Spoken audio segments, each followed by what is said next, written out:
ठीक है, हम लोग कल पढ़ चुके हैं कि पुर्तगाली आए, डच आए, अंग्रेज आए और आज नंबर है फ्रांसीसियों का। तो फ्रांसीसी आए हैं कब, आपको पता होगा 1664 में। 1664 में ये आते हैं और अपनी कंपनी को स्थापित करते हैं। तो फ्रांसीसी ईस्ट इंडिया कंपनी की स्थापना कब हुई? 1664 में हुई। 1668 में क्या करते हैं ये? अपनी फैक्ट्री लगाते हैं। कहां? सूरत में अपनी फैक्ट्री लगाते हैं। देखो एक बात सुनो, अभी लिखना नहीं है, ये आप देख लो, समझ लो, मैं लिखवा दूंगा 2 मिनट में, स्वाप कर देंगे, क्योंकि ये चीजें पहले दिमाग में बैठ जाएंगी तो बहुत अच्छी बात है ना। तो पहले आप बोर्ड पे देखिए। हाँ सर, थैंक यू। तो इन्होंने सूरत में अपनी फैक्ट्री लगाई 1668 में, सूरत में फैक्ट्री लगाई। फिर क्या होता है,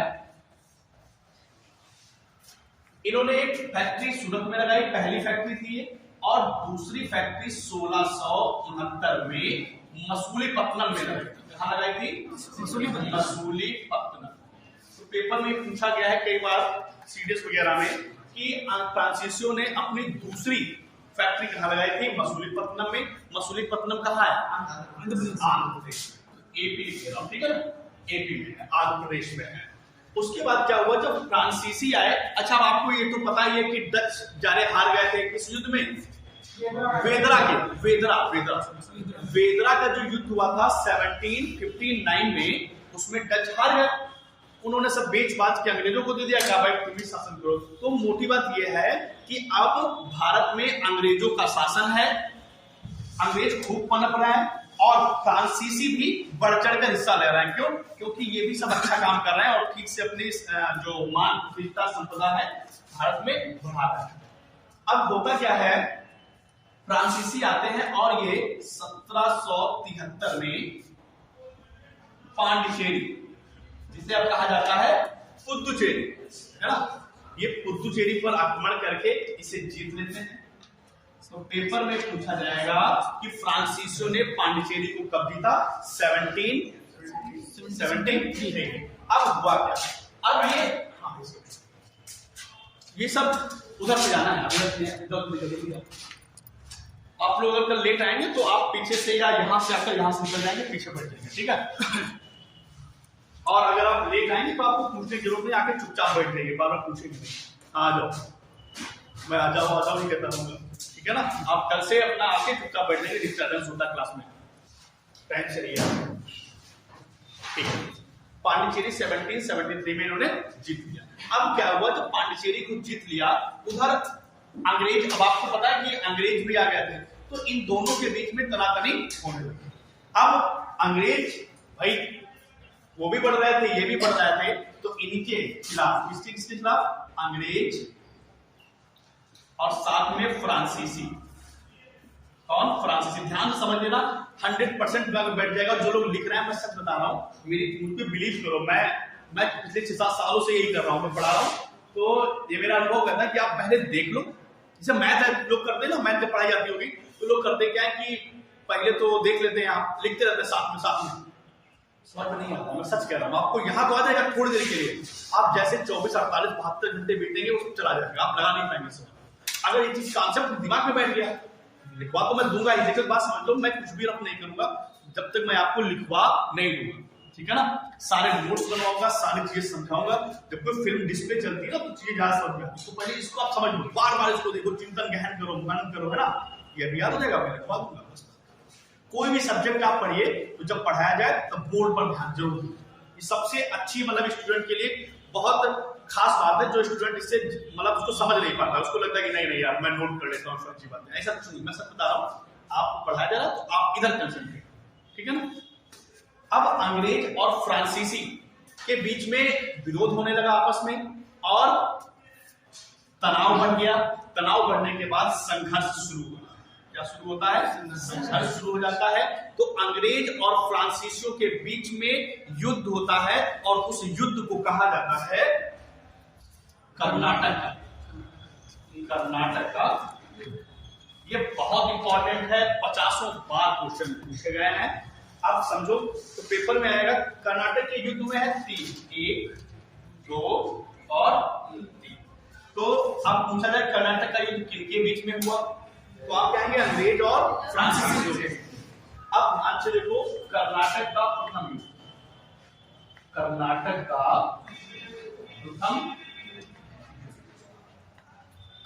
का प्रथम युद्ध हुआ था, देखो यहाँ पे 1746 से 48, 1746 से 48 में हुआ पहला युद्ध। बात समझ में आई? तो ये किसके बीच हुआ होगा? अंग्रेज और फ्रांस के बीच में हुआ था। जो फ्रांसीसी लोग थे, अंग्रेज जो इंग्लिश मैन थे और जो फ्रेंच के लोग थे, इनके बीच में युद्ध होता है। और युद्ध होता कब है? 46 से 48 में होता है। और क्यों होता है? रीजन जान लो। ऑस्ट्रिया के उत्तराधिकार के लिए यूरोप में एक देश है ऑस्ट्रिया। तो ऑस्ट्रिया में क्या होता है? उत्तराधिकार युद्ध का मतलब ये होता है, इसे जिसके पिता राजा थे, पिता नहीं रहे तो उनका बेटा, फिर वो नहीं रहा उसका बेटा। तो चीजें बदलती गई। तो लोगों ने कहा कि भाई जैसे किसी के 4 बेटे हैं तो जरूरी नहीं कि बड़ा ही बेटा राजा बने, छोटा लगा मैं खुद राजा बनूंगा। तो ऐसे उत्तराधिकार का युद्ध होता है। सेम टू सेम ये वर्ड आपको क्वेश्चन में देखने को मिलते हैं। सेम ऐसे पूछा गया अगर आपने कहीं पढ़ा हो तो। ये कर्नाटक का प्रथम युद्ध क्यों हुआ था? तो ऑस्ट्रिया के उत्तराधिकार के कारण। ठीक है, बात समझ में आ रही है? ठीक है। अच्छा, ये जब युद्ध होता रहता है और 1748 में एक संधि होती है, बहुत इंपॉर्टेंट है, एक्स ला सापे,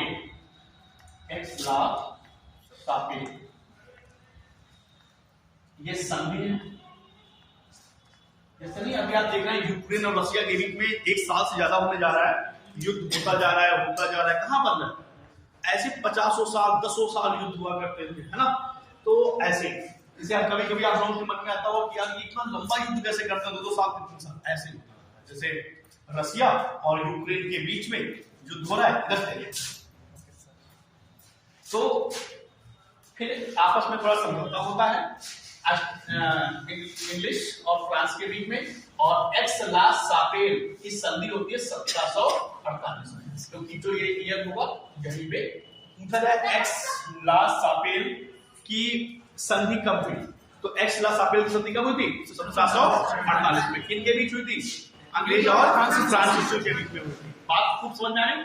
समझ आई ना? आप देखो दूसरा है, तो ये 2 वर्ष चला है।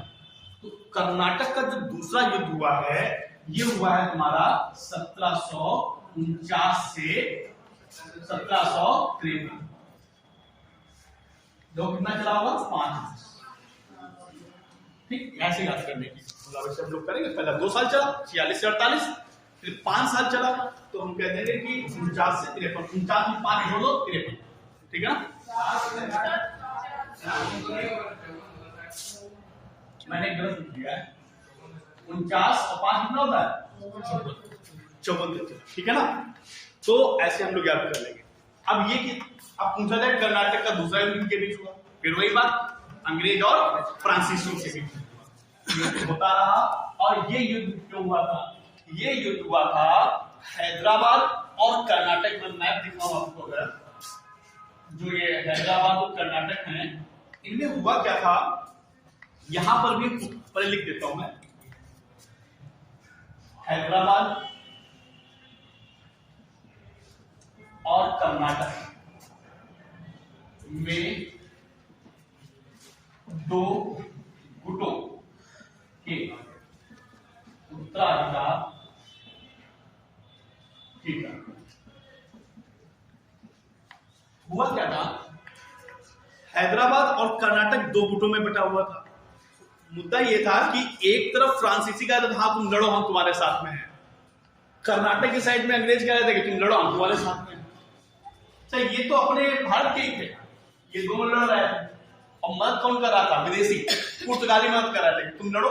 तो दोनों गुटों में बट गए, एक तरफ अंग्रेज हो गए, एक तरफ फ्रांसीसी हो गए। इनको लड़वा दिया, जान माल धन संपदा लोग मरे, है ना, बहुत नुकसान। जब लड़ाई हुई तो युद्ध ही होगा। तो ये सब हुआ, और इनका हो गया। तो ये भी उत्तराधिकार के कारण युद्ध हो रहा था। और ये बंद कब होता है? ये बंद होता है पांडिचेरी की संधि, पांडिचेरी की संधि। बहुत बार पूछा गया है, और ये तुम्हारा हुआ होगा 1754। अब समझ लो फिर से इसको। दूसरा युद्ध हुआ अंग्रेज और फ्रांसीसियों के बीच में हुआ, 1749 से 54 के बीच में हुआ। क्यों हुआ? तो हैदराबाद और कर्नाटक के जो उत्तराधिकारी का युद्ध हो रहा था, उसके दो गुटों में बट गया था। एक तरफ अंग्रेज थे, एक तरफ फ्रांसीसी थे, दोनों को लड़ा दिया और ये युद्ध हो गया। और ये युद्ध बंद कैसे हुआ? जब पांडिचेरी की संधि हो गई। पूछा जाएगा कि पांडिचेरी की संधि किनके बीच हुई, तो आप कह देंगे अंग्रेज और फ्रांसीसियों के बीच में। ठीक है ना? अरे मोबाइल में चलाओ, पढ़ लो, चलाओ क्या? अब चला गया फोन? देखो समझो ये बात, काम की बात। तो पूछा जाता है कि पांडिचेरी का संधि किनके बीच में? तो अंग्रेज और फ्रांसीसियों के बीच में। कब हुई? 1754। चीजें याद हो रही होंगी आपको। उसके बाद में तीसरा है, नोट मत करो, पाप लगेगा, मना कर रहा हूं। क्या हुआ? 2 साल विराम रहा, 2 साल तक विराम रहा। और ये 1756 से 56 में 7 जोड़ दो, कितना होता है? 63। यानी इसका मतलब ये 7 वर्ष है। इसीलिए इसको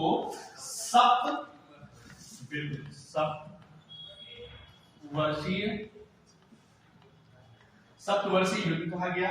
1756 से लेकर 1763 के बीच में चला। और ये भी चलता रहा। फिर यहां पर भी एक संधि होती है, और इस संधि को कहते हैं पेरिस की संधि।